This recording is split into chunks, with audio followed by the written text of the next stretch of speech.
pernah kata pun anak saya tak salah. Anak saya memang salah. Saya pun tak suka apa anak saya buat. Asyik-asyik cakap backing anak. Asyik-asyik cakap apa anak tak salah. Bila saya tak cakap pun anak saya memang salah.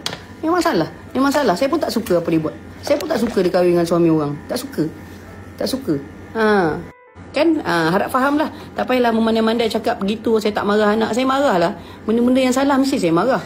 Takkanlah saya nak buat buatlah lagi. Ambillah lagi orang banyak-banyak. Takkan saya tak ada pernah pun saya cakap macam tu. Tak boleh baca. Macam mana saya nak baca? Confirm. Saya dah memang tegur. Memang dah tegur. Bukan anak orang. Kalau bukan anak saya. Kalau anak orang lain ambil laki orang pun saya akan tegur. Laki lain ramai, kenapa kau nak laki orang?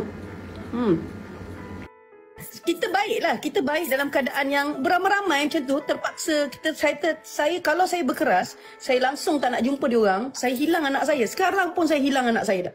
Saya hilang anak saya sejak dia kahwin.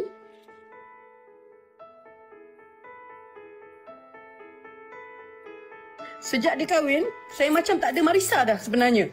Tapi kita orang jumpa dalam majlis saja.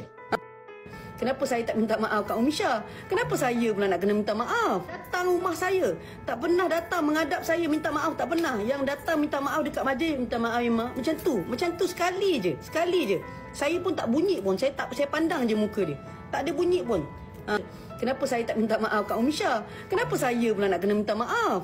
Tak payahlah kau nak update kata kau dah minta maaf. Kau ni Aslam. Kalau aku jumpa, kalau saya bernafas sembang.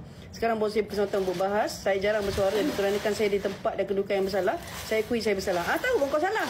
Tapi kau bila anak aku kena maki kau tak tolong pun. Kalau aku jumpa Aslam, saya suruh datang menghadap saya dekat rumah.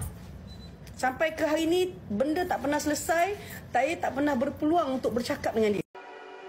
Terima kasih kerana menonton. Kalau anda suka video ini, jangan lupa untuk like, share dan subscribe. Kita jumpa lagi dalam video akan datang.